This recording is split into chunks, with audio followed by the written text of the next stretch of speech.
Dinomira pachotani nekunangisisa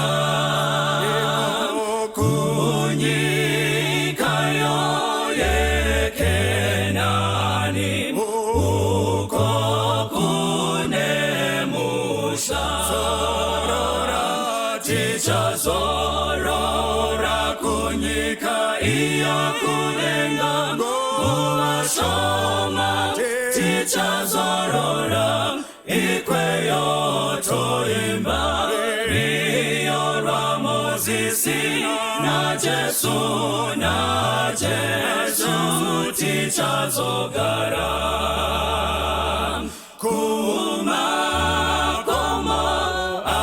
akanaka uriko kupenya uko Kristu anotonga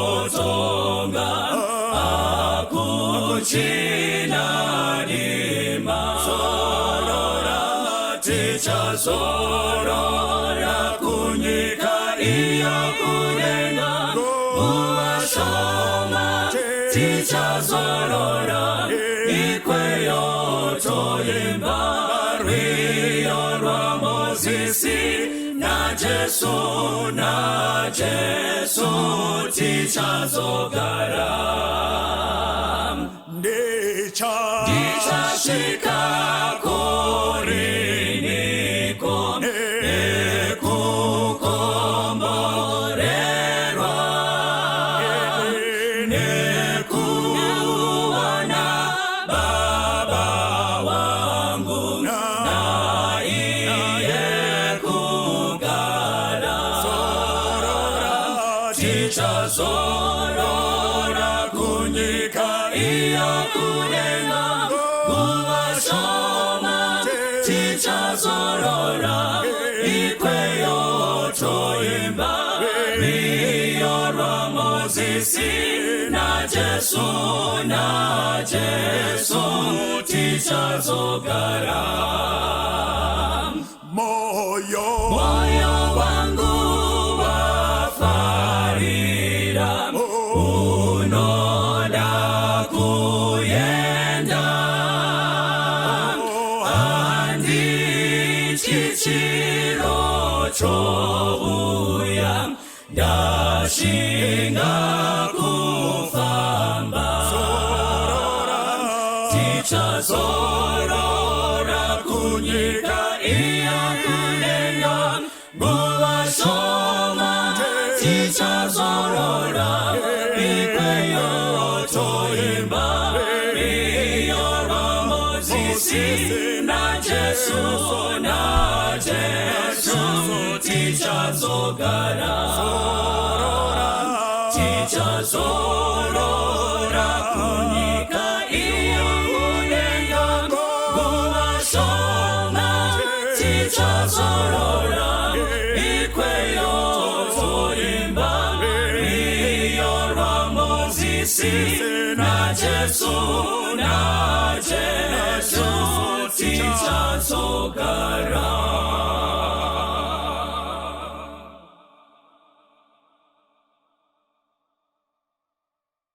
Toda kutenda Mwari watitendera kusangana nyama nemweya zviri pamwe chete. Toda kumupa mbiri nerukudzo nekuti zvakafanira iye. Nhasi uno uyu tiri vakuru munogona kuvhara nzeve. Pane ma-issues atoda kudiscussa ne-youth. Saka pateichidiscussa ma-issues aya, imimi munogona kuzoenderera mberi nekuadiscuss. Like we have always said, ndeyekuti paplatform panapa totaura zvatinenge tataura. I-platform yekuti vanhu vachigara pasi nevana vavo nevabereki vavo kuti vakwanise kuita discussion. Saka ndinokushuvirai zvakanaka pamunoita ma-discussions nevana. Muchirangarira principle yekuti if you do not take them out, someone else will. If you do not discuss with them, someone will discuss with them. The information that you may deny them, they may get it from somewhere else. So by the end of the day, zvitori nani kuti uzive kuti mari yakabhengwa mubhengi umu yakabva kupi, panongozoona makazara mari iwe usina kuendesa mari kubhengi. Saka chimwe chechishuwo chedu chekureconcile. Bhaibheri rinoti izvo ndichaunza muprofita panyika, zvikanzi iye achadzosera mweya wevana kumadzibaba nemweya wemadzibaba kuvana vavo. Zvaiedza kutaurwa nebhaibheri ndezvekuti izvo the gospel has to reconcile mapositions. Inini ndakamira pano, I don't believe in generation gap. Inini ndakamira pano, I don't believe kuti izvo vanhu vanosiyaniswa netechnological age. Uye inini ndakamira pano, I don't believe kuti Mwari anotendera kuti pave nemiedzo yausingagone kukurira.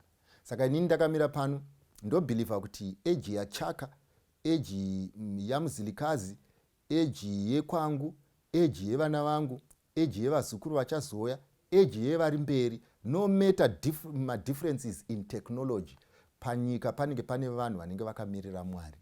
This is the reason why Bible richiti achawana pane vanhu vanenge vari vapenyu kuti vaende kudenga. Zorevei? Zoreva kuti technology will never override spirituality.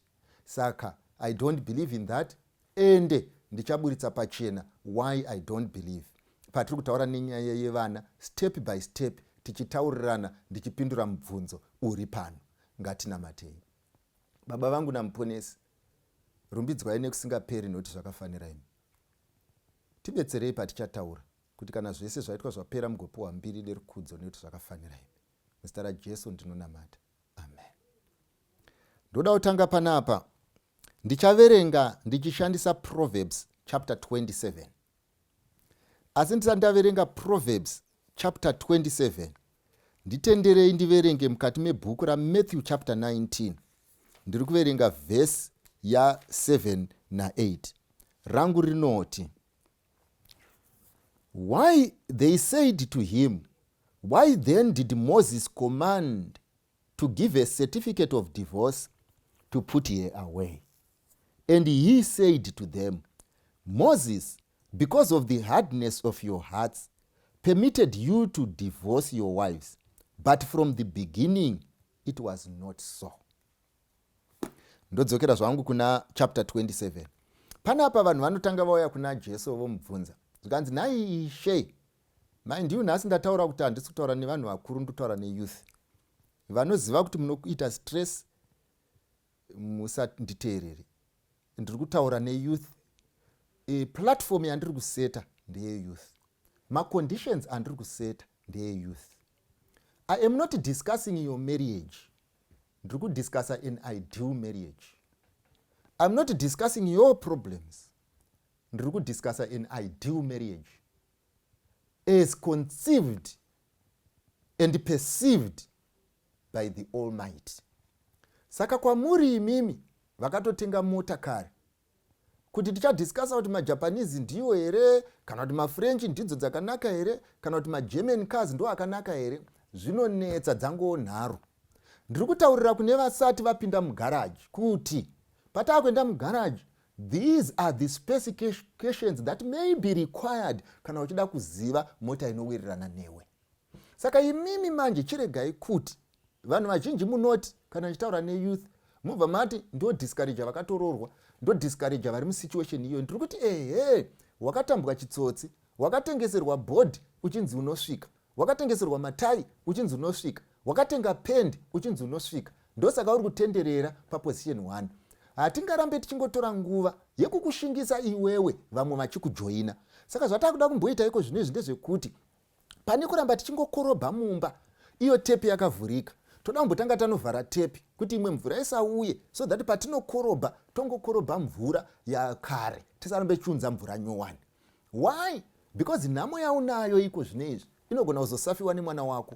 Nhamo yaunayo iko zvinezvi inogona kusafiwa nemuzukuru wako. Nhamo yaunayo iko zvinezvi inogona kunge chigogodza futi padhoo. Saka zvinotibetserei kuramba takangogara tiri mumba, tiri mudenial, tisingataure chokwadi, tisingaudze vana chokwadi, tisingataure zvinoendeka, tisingaudze vana we made mistakes, tisingaudze mwana zvinoshanda, pamusana pekuti tikataura zvinoshanda zvinotirwadza, zvinotifungidza kudhara, tikataura zvinoshanda zvinotirwadza, zvinotifungidza kwatakabva, tikaona vana vechikoro tinochema, zvinotifungidza kutamba kwataita nechikoro. Tichasvika rini tichiramba kutaura chokwadi because chinotidzosera kumasure where we made wrong decisions? We are not going to do that. What we need to do is we need to give vana vedu the proper compass that will take them home. If they decide not to use it, it will be up to them, but pamberi paMwari tinogeza maoko.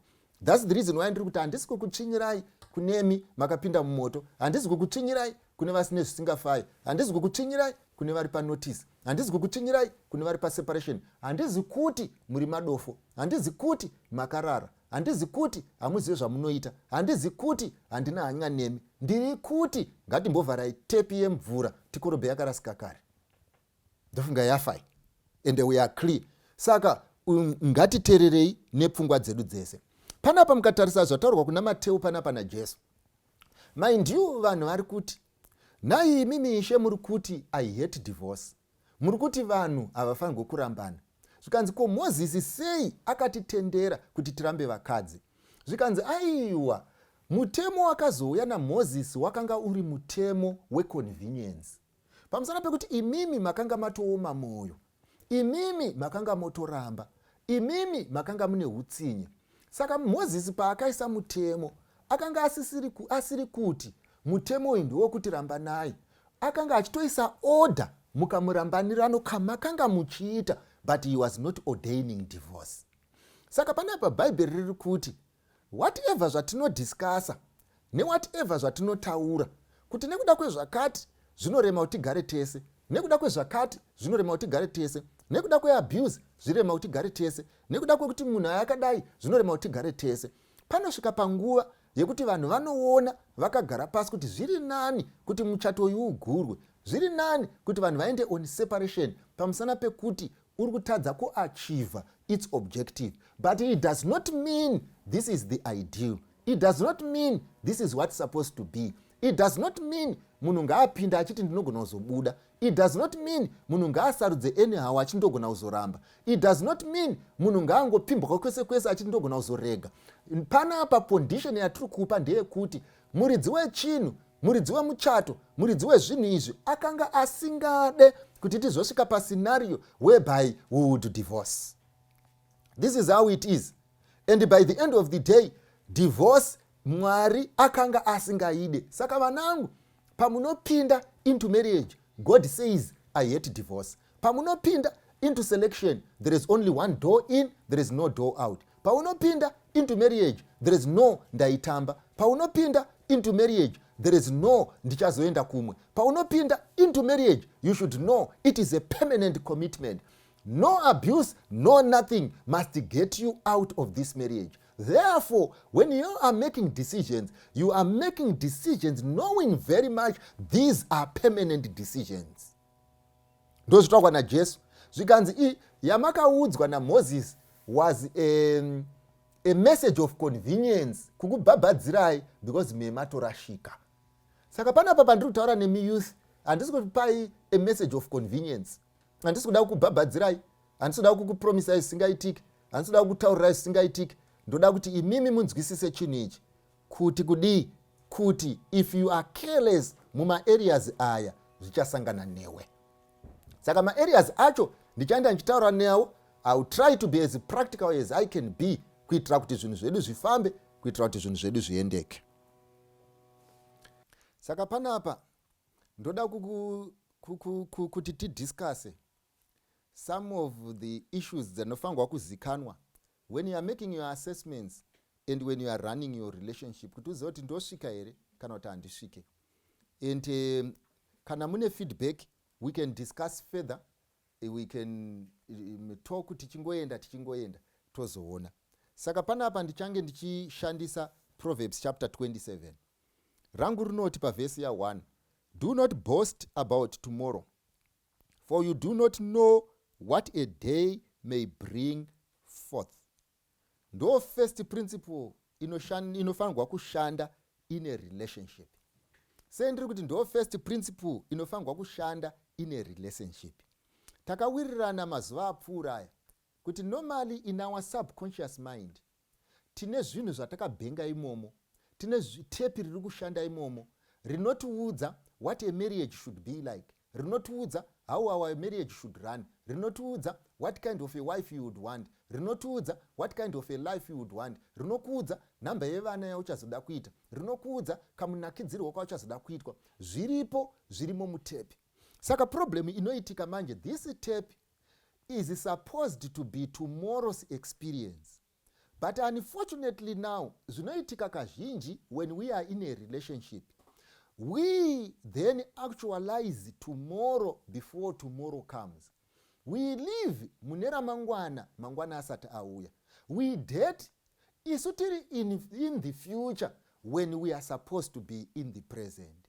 For example, normally zvinoitika kana vanhu vachidheta ndezvekuti pavanodhila neboyfriend yake, paanodhila neboyfriend ine girlfriend yake, zvaanoita ndezvekuti ane zvaanazvo mumusoro zvaanofunga kuti ndo zvichave upenyu.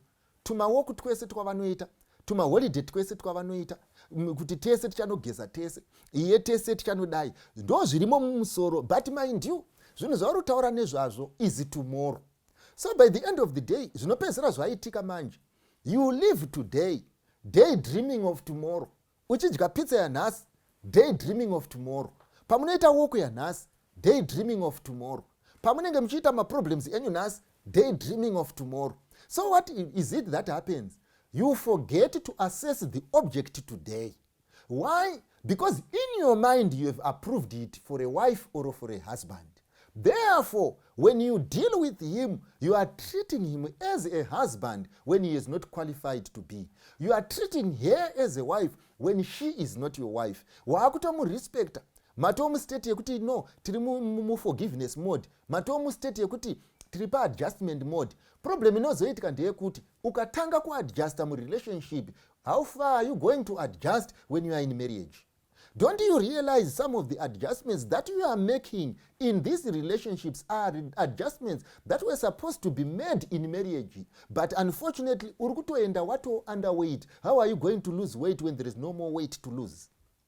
Saka inini ndichiti, when you are dealing with a relationship today, if ever there are going to be problems, let them come in the future. But for today, assess today without a bias yet tomorrow. Usaasese uchiti anogona kundiramba ndoshaya murume, usaasese uchiti anogona kundiramba ndoshaya mukadzi. Urufanirwa kuziva chinhu ichi ndechekuti this person who has come for an interview ndo paari kutoitwa performance test, whether he will qualify or not qualify. What you need is not the name man or the name woman. What you need is a viable wife. Anogona kukupa a viable relationship. Therefore, chinhu chese chakagara ngachigare chichiziva chinogona kunzirongedza uende. Don't live tomorrow when you are in the current. Ndo pari kunzi izvo, don't boast about tomorrow. Munhu haadzvikirwe. Usati munhu uyu akaipa, munhu uyu ari right, munhu uyu tichararama singaperi rini mangwana, munhu uyu anonzwisisa rini mangwana, munhu uyu ari generous rini mangwana, munhu uyu achaita baba wakanaka rini mangwana. We don't measure tomorrow without today's justification. So in every relationship, do not postpone today and get into tomorrow. Live today as it comes and remain in today. Ndozokurora pana. Even in the activities, the relationship, get someone who can plan today's activities. Why? Because when you marry, you want to plan future activities, you'll be planning today's activities. Muna 2070 imomo. So, anyone who can't plan today's activities and only lives in the future may have deceptive behavior. You will know, understand why. Number 2, verse 2, not let another man praise you and not your own mouth. Vanangu, chuni chepiri chandoda kuti uzive ndechekuti nyangwe kumabasa 1, vanhu vanoita vanhu vaya mainterview vatori qualified, vakatoita madegree anodiwa, vanotonzwisisa, vamwe vacho vakatoita psychology. Asi vapedza kuita interview yemunhu, vanoita reference check, vanoita background check, vanobvunzawo vamwe Why? Pamusana pekuti looks can be deceiving. Why? Because your assessment might not be correct. Why? Because this day anogona kunge aperforma zvakasiyana nezvaanoita. Why? Because 1 hour yamamunaye painterview inogona kunge yaasesa one area yemunhu uyu kwete yese. Asi mimi manje vanangu, problem yamunayo ndeyekuti it's your secret. You want to keep it to yourself. Kana wapedza kuita interview, kana wapedza kuona, kana wapedza kuita assessment, you want to believe you have seen everything. You want to believe you have assessed every corner. You want to believe you don't need the reference check. You want to believe you don't want anyone's input. Pamunenge muchitodiscussa nyaya yemunhu uyu, unotodiscussa kuti akatosvika, unotodiscussa kuti ari correct, using whose mind? Your mind. Asi unokanganwa kuti mind iyi ndio yawakaenda nayo kuexam gore riya paO level ikakupisa D. Mind iyi ndio yawakaenda nayo kuexam gore rino ikakupisa C. Asi iwe uri kufunga kuti pama issues of life, all of a sudden this mind iyi yaye genius. This mind iyi ya on top of the world. What if you then realize mangwana kuti the way you looked at things is not the way things are? So what advice are we getting from the book of Proverbs? There kuti, after you have made your assessment, the first port of call ndeye kuti unofanirwa kubvunza vamwe vanhu whether your assessment is correct or not correct. Number 2, ozobvunza futi vamwe vanhu kuti uite due diligence, uzive kuti is this man whom I am relating with worth the salt. And do not do this when you are 10 years in a relationship. If it were possible, these are the initial steps before you are emotionally involved. Verse 3 yomva yatizo. Regaende verse 3 na 4. A stone is heavy and sand is weighty, but a fool's wrath is heavier than both of them. Murunza zvitogwa neBhayibheri panapa nderekuti hasha unoza wakatora ukanditakura simende yefertilizer, bag refertilizer kana resimende, uchifamba uri pawoko, uchiziva kuti haisisiri woko, ya endurance test. Why? Pamusana pekuti that burden is too heavy for a casual walk. That burden is too heavy for a nature walk. Saka zonzi izvo, kana uchida kuti nature walk inakidze, kana uchida kuti ufambe mune zvakanaka, unoda boots dzekufamba nadzo, unoda hembe dziri comfortable, ende unoda hat kana pachidwa hat, kana pachidwa umbrella unoda umbrella. You need to be very comfortable if you are to enjoy nature walk. But ukatakura dombo ukauya neburden ukaenda naro ku nature walk, it's no longer nature walk, but like sezvandataura ya endurance test. Panapa ndo pari kutaurwa futi pachinzarwa kunzi planning kuenda ku nature walk nemunhu ari short tempered, planning kuenda ku nature walk nemunhu ane hasha zvakangofanana nekuti uri kuenda ku nature walk wakatakura dombo rinorema. Futi Bhaibheri rumva rati izvo hasha dzinokunda matombo ese anorema. Why? It won't be possible kuti uende kuwalk unenge wakaremerwa. It won't be possible kuenda kuholiday unenge wakaremerwa. It won't be possible kuita party unenge wakaremerwa. It won't be possible kuenjoya mafriends ako unenge wakaremerwa. It won't be possible to live as an individual unenge wakaremerwa. It won't be possible kuchengeta hama dzako unenge wakaremerwa. Why? Pamusana pekuti waunza dofo mukati meupenyu rauya rine chii, rine ukasha, handinzarwo, ndini, maonero angu ndiwo. Unozviona papi during courtship, oti kudii tichajaira. Unozviona papi during courtship, oti kudii zvichachinja. Zvikanzi chausiri kuziva ndechekuti mumarriage iyi wapinda wakasenga dombo, you are not going to enjoy. If ever there is anything that must not be considered, if ever there is anything that must not be ignored, if ever there is anything that must not be said, left to time and chance, inyaya yehasha. Munhu ane hasha usamupinze mukitchen. Munhu ane hasha usaroorwe naye. Munhu ane hasha usaite zvivhi naye. Kana ari kuda kuti ndichazochinja, ngaachinje. Unotsvaga umwe akachinja, anoasesa munhu akachinja. Usafunge kuti you are going to deal nehasha. Hasha hadzidhilike nadzo. Unoziva hasha is a condition yamumunhu yekuti asina kumbofunga he becomes someone else. asina kumbofunga, he says what he does not mean. Asina kumbofunga atobhutsira munhu, asina kumbofunga atotuka munhu. It becomes second nature, and naturally he gets to be like that. And I want to tell you young people, musafambe muchifunga kuti izvo ndinongotsamwa because wanditsamwisa, ndinongotsamwa because iwe hauite. Ndoda kuudza kune vanhu vakazhinji vanoitirwa zvinotsamwiswa vasina kumbotsamwa. They were sober when they discussed the issues. Ndosaka nyangwe kumabasa chaiko vanhu vasinganyanyise kurwa. Why? People become sober when discussing issues. Saka issue iri panapa ndeyekuti iwewe, if you are comfortable netwasha twako, if you are comfortable nehasha dzako, if you are comfortable nekuve zvauri, if you are comfortable nekuti hasha dziri padhuze, then you are not the marrying type. Why? Pamusana pekuti izvo, when you put in a certain condition, it's no longer you who will behave, it is someone else. Therefore, because of that, you are not worth marrying, neither are you worth touching even with a 10-foot pole. So if you want to be a good husband, or you want to be a good man, or you want to be a good wife, what you need to do before you start dating, take care of this aspect of yours. Because it's a luxury many of us cannot afford. Saka vanangu ndoda Bible riri kukupai kuti izvo, when you are dating, you must assess the temperament. If you find this guy is too hot, achazokunetsa kumwa nemvura. Hanzi panapa neBible mutoro wausingagoni kutakura usafi wakautora.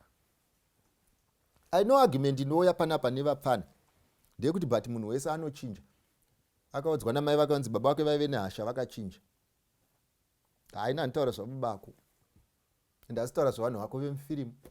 Handitaura nezviroto zvako. Ende inga one Bible rambotaura kuti Moses akadaro nekuda kwekuti akakupai a gospel of convenience nekuda kwekuoma kwemwoyo wenyu. I cannot come here kuti ndidiscuss to my perception twako. I cannot come here to justify a position yekuti izvo munhu ari kuda kuchengeta hasha dzake nhasi kuti azochinja mangwana nekuti aroora. Iko zvino izvi dziri kumbochengeterwei? Iko zvino izvi dziri kumbotsvagei? Iye zvino izvi dziri kumbodirwei? Iko zvino izvi dziri kumbosenzei? Kuti upinde mumarriage wakatsamwirwa. And this is the reason why in your relationships, Monday to Friday uringokumbira ruregerero. Monday to Friday muringodiscussa kupopota. Ndoda kukubvunzai all right. Mune gore muchidanana, hafi yegore maidiscussa maproblems ehasha. Hafi yegore maidiscussa maproblems ayo neayo. Saka assessment yekuziva munhu muchazoiita rini kana yenyu ingori court. It's an assessment muri kungogadzira muchisolve ma-problems. Who told you kuti when you are through with solving the problems in your dating and courtship period, then in marriage all problems will have been solved? Iye munhu asingagonewo kupretenda asati apiwa mukadzi ozoti anaye achinzi ndewako ari kumba.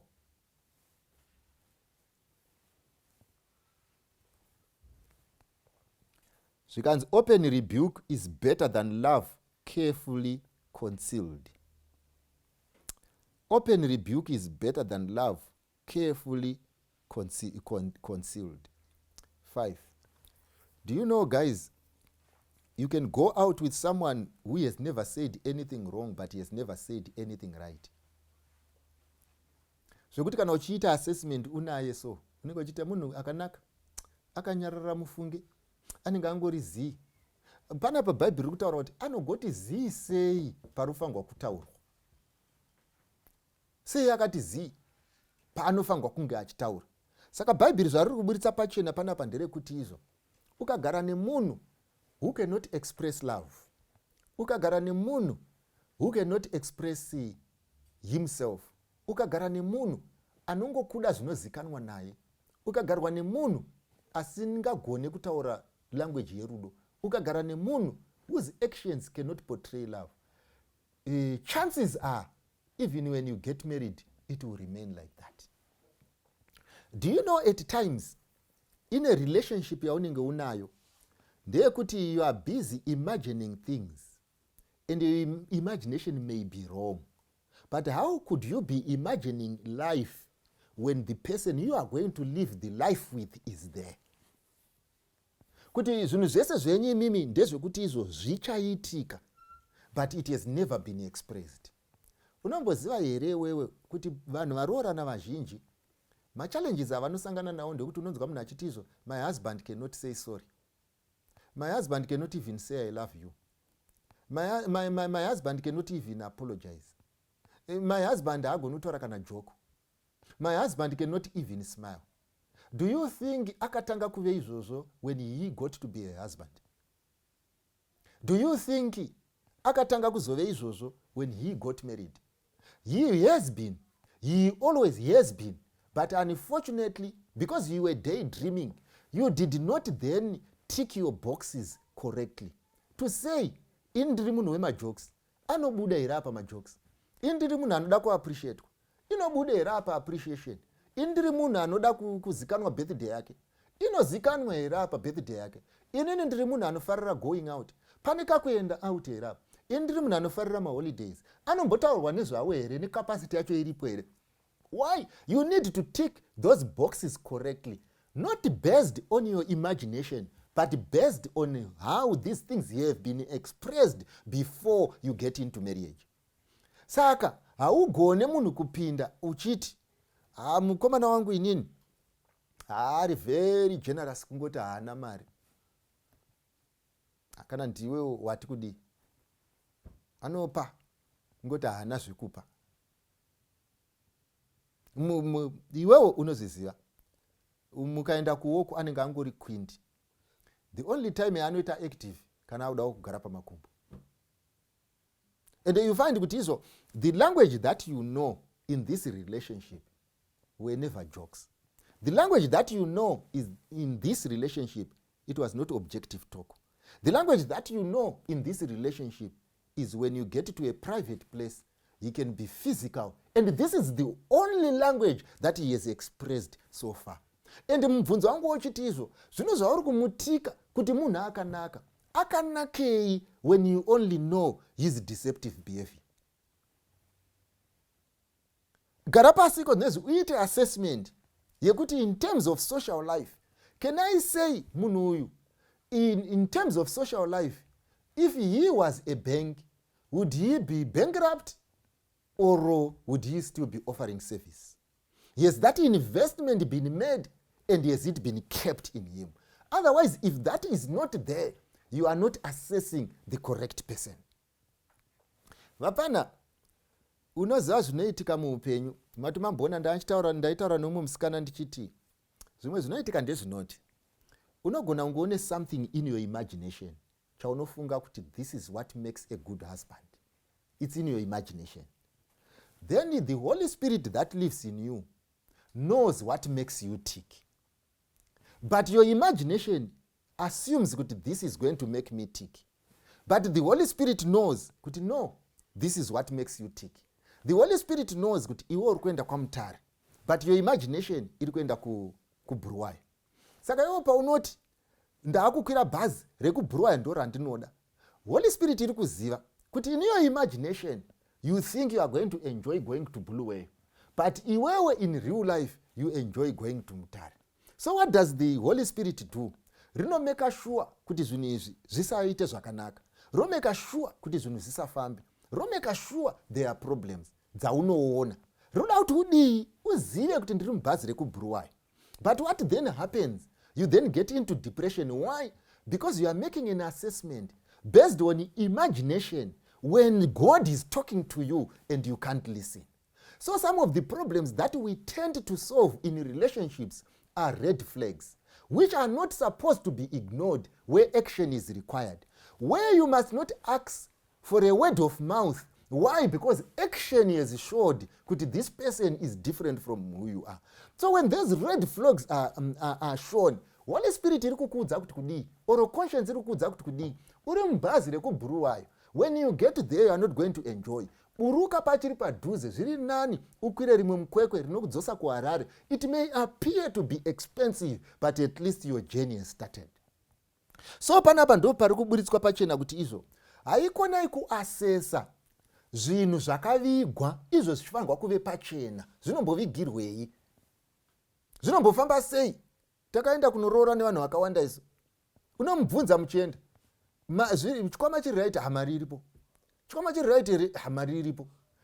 Imbori mari, aiwa, don't worry, mari iripo. haitaurwa kunzi mari iyi ingori muchikwama, haiiswi pachena. Mozoti maakuroora, mungoti mabvisa tsvakirai kuno, mapedza kunhonga navanhonga, akuti ngatimbobudai panze kunotorera vanhonga mari. Why? Pamusana pekuti anga asina mari, yenge ingori muchikwama, and he made everyone else assume kuti things are okay when nothing is okay. Zorevei? Zoreva kuti ko panomboda kuitwa maths dzei, panoda kuiswa science dzei, panoda kumboitwa physics dzei, pazvinhu zvinofanirwa kungoiswa patable zvobva zvaonekwa. If someone cannot be what is required, then he is not. Hatina matire vana Paul kuti vaite vana Peter, uye hatina matire vana Peter kuti vaite vana James. Isusu tinongoda vana James panodiwa vana James. Saka panapa pari kunzi a person who cannot express himself in the love language, that person you cannot touch with a 10-foot pole. Why? Pamusana pekuti izvo it might not happen. But vana vangu vazhinji ndoda kukuudzai, why do you live in make believe when reality is all over you? Why is it that you want to excuse people when it is their duty to perform? Why is it that you want to excuse people so that you get half-baked products? Why is it that you ndonoda kuaccepta zvinhu zvisiri izvo? Why is it that nyangwe Mwari chayakati kudenga kana vanhu vakadai havasauye kumba kwako ndokwauri kuvada? Kana Mwari musiki wedenga nepasi anonzi iye ndiye rudo, he is the author of everything, the beginning and the end of everything, akatotaura kuti imimi kudenga mukauya handizokugonei, musatombouya. Ivo ndo vanhu vauda kuunza mudenga rako. So issue iri panapa, you don't have to justify people, you don't have to justify events. You don't have to be in an environment where things are going to happen because you want them to happen that way. You need to be realistic, you need to be actual, you need to be honest, you need to make an assessment of things as they are so that zvinhu zvako zvinoendeka. Verse 8 yomva yati, like a bird that wanders from its nest is a man who wanders from his place. Panapa Solomon anga akachenjera ari kuisa zvinhu pachena. Kuti kaona munhu anojamba nhasi, munhu asiri satisfied nhasi, munhu ano double crosser nhasi, munhu ane marelationship asinganzwisisike nhasi, zvikanzi akafanana neshiri inorasika kudendererayo, zvikanzi munhu iyeye achakunetsa. It's not an issue that requires adjustment. It's not an issue that requires discussion. It's not an issue that requires understanding. It's not an issue that requires appreciating someone. It's a red flag. Don't touch that person with a 10-foot pole. I've always said, and I will repeat, a person who does not respect you now will never respect you tomorrow. A person who does not respect you now will not respect you as a wife. If he cannot be honest now, he cannot be honest tomorrow. And for people to qualify to be your husband or to be your wife, they must not repent based on your demand.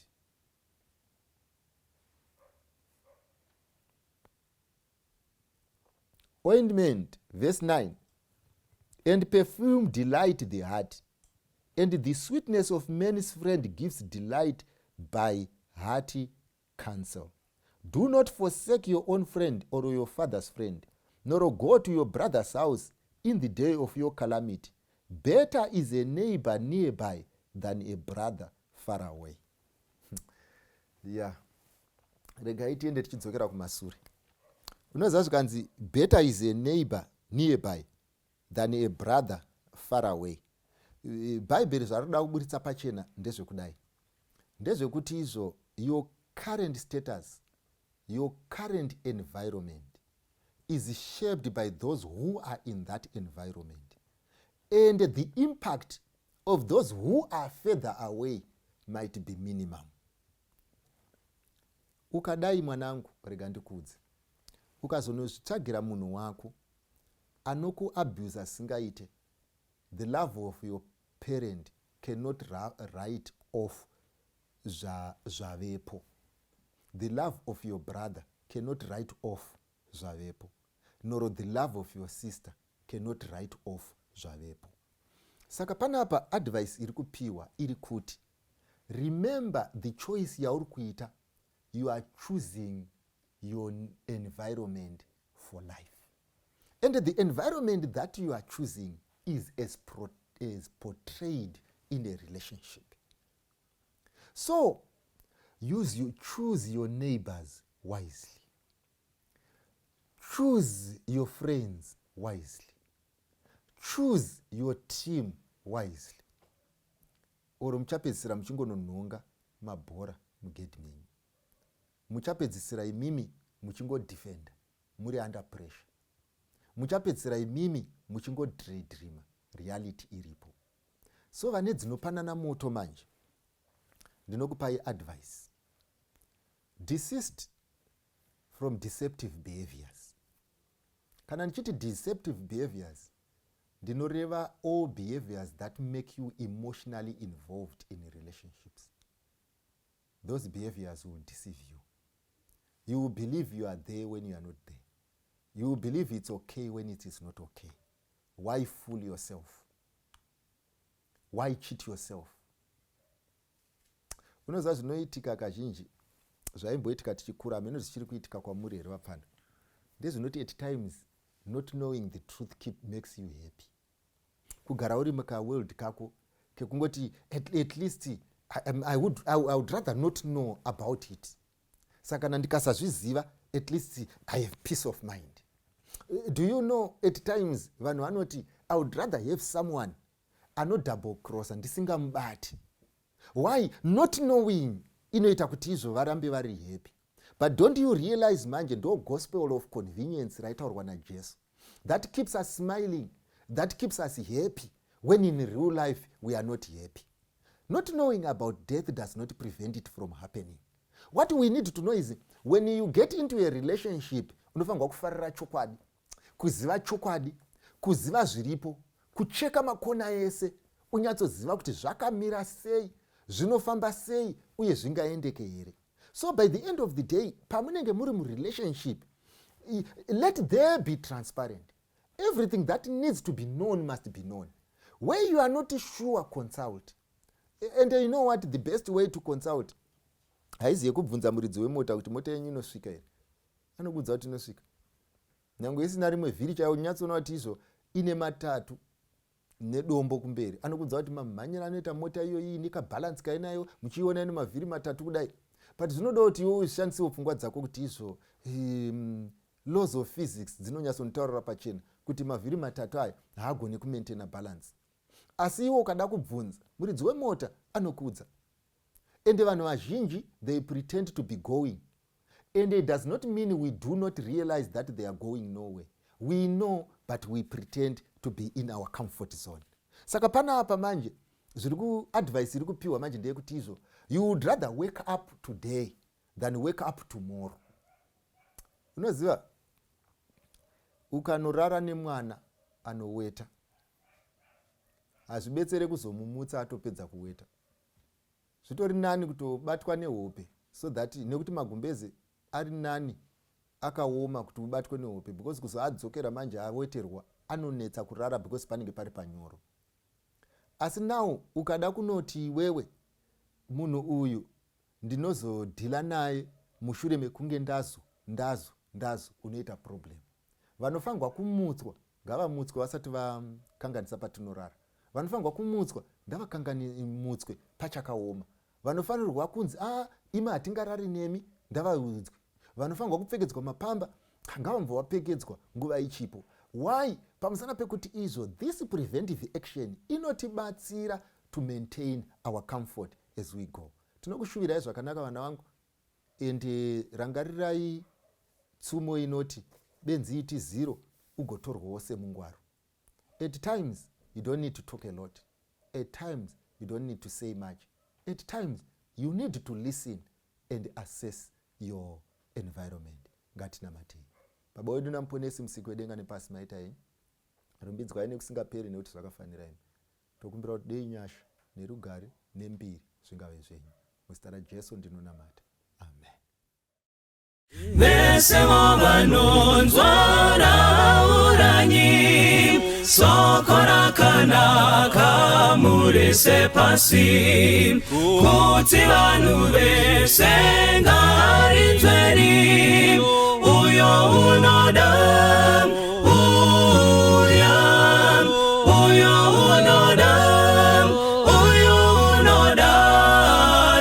tumasoko pagomonemikana baba wadikanwa ari kudaidza uyo unoda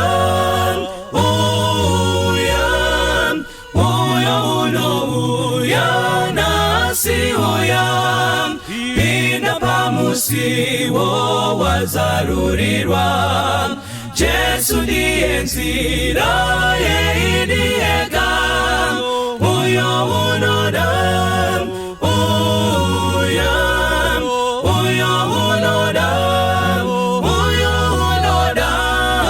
tumasoko pagomonemikana baba wadikanwa ari kudaidza uyo unoda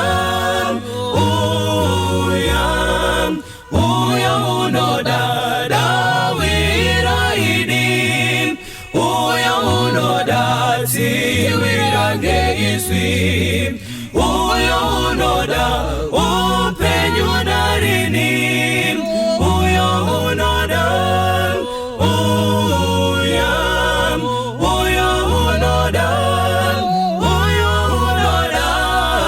tumasoko pagomonemikana baba wadikanwa ari kudaidza uyo unoda